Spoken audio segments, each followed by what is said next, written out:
Fox Weather correspondent Bayne Froney is on the ground in Dallas with the remnants of that winter storm, which began on Friday, right? I believe it was Friday. I've lost my timeline here, Bayne, but you still have a really snow-packed ground, but mainly ice, and really not looking at any melting for another couple of days at least.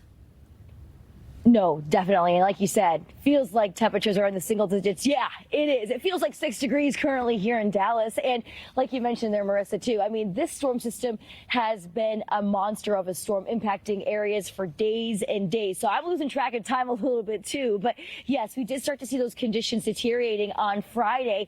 And now we're stuck with the cold weather. Now, I do want to do a little experiment before my water here starts to freeze over. But I want to show you. I'm going to dump this water right here on this surface. And at the end of this live shot, we're going to check and see if it's frozen already. And a little bit of a sneak preview, it probably will be. Because already, look at my ice here in this cup. That's already been frozen after about maybe 10, 15 minutes or so. And that was a pretty thick amount of water that we had in that cup there. But that just goes to show how cold our temperatures are right now. We are under those extreme cold warnings today and also into tomorrow. And this is not helping the roadways at all. I mean, even taking a look behind me, you can see all of these roads. They are slick. We have sleet. We have snow on top of them, freezing rain also underneath all of this. So it's been a very dangerous past couple of hours for folks trying to get on those roadways. TxDOT has been working tirelessly, trying to clear the roads all throughout Texas. In the Dallas-Fort Worth area, we did mostly see sleet and freezing rain, a little bit of snow on top of that, but areas farther south like Austin as well as into Houston getting reports of freezing rain and sleet in those spots as well. That just goes to show how how far south this cold air has been able to seep down.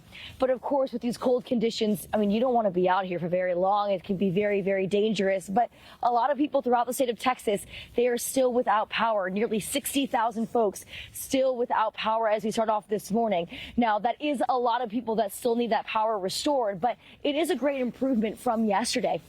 Yesterday, we had over 130,000 people in the state of Texas alone that were without power. So those local utility companies have been working very hard to try to get the power turned back on for folks in these very dangerous, cold conditions. And the cold that sticks around, I mean, moving into tomorrow and even throughout the rest of the week. Now, the good news is the temperatures, they do get above freezing starting on our Wednesday, but we could potentially see that refreezing overnight. So it's going to be tough for anything to really melt, and then it could potentially even refreeze into Wednesday. So Thursday, Friday may be the best bet for those temperatures to get a little bit warmer, helping melt any of the remaining snow, sleet, and ice that remains throughout the Lone Star State. But of course, temperatures are once again going to take a dive into next weekend. So folks need to be on high alert for that as well. Now, because the temperatures are so frigid, they did end up canceling school for today as well as into tomorrow. And that also has to do with the road conditions. They want to make sure the roads are prepped and are safe for everyone to get back out there. So, again, another day where a lot of businesses are going to be closed. A lot of restaurants were closed. My team and I yesterday were just trying to help kind of find something to eat, anything. And a lot of these businesses here in downtown Dallas were closed, trying to protect their customers, but also their employees. They don't want people driving around and being out in the cold conditions. But, I mean, this system has been a monster of a storm, dropping ice and snow in so many different areas throughout the country. And, I mean, it just kind of started out here in Texas at the end of the week and the start of the weekend. So we're kind of in the tail end of it. I know folks are now waking up in the Northeast with just buckets and buckets of snow, but here in Texas, it doesn't take a lot of snow, it doesn't take a lot of sleet or freezing rain to really cause those serious issues, especially on overpasses and bridges. That's where we have the most slippery and dangerous conditions. We have gotten reports of a couple of, spin outs as well as some car accidents. Hopefully, as we move throughout the next few hours here, the next few days, those road conditions continue to improve. I'll send it back to you guys in New York. Yeah, Bayne, those elevated roadways, those elevated interstates can become so icy, more so than the road below, right? I want to ask you, too, in terms of, checking in on the ice. I forgot about my ice. Or the water. Take a look. There it is. It's all ice. All ice, you guys. Yep, did not take long. My cup is slipping and sliding on it.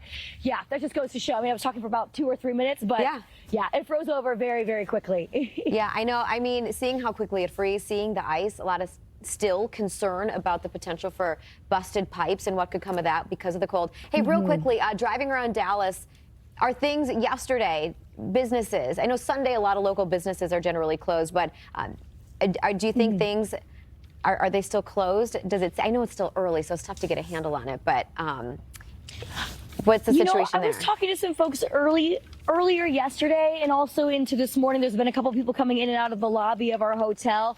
And, the consensus is I think a lot of businesses will still be closed, but the road conditions have greatly improved. We've been seeing a lot more cars coming about. So I think that maybe some businesses will try to open, but maybe those that they're not really necessary to be open, they're probably going to keep those ones closed for a little bit longer. Yeah, why have the employees come in? I'll keep you updated. Yeah, I know. I know you will, girl. All right, hey, Bayne, appreciate that. Even a little bit of science experiment to get us through the morning. Bayne Froney in Dallas this morning. Thanks, Bayne.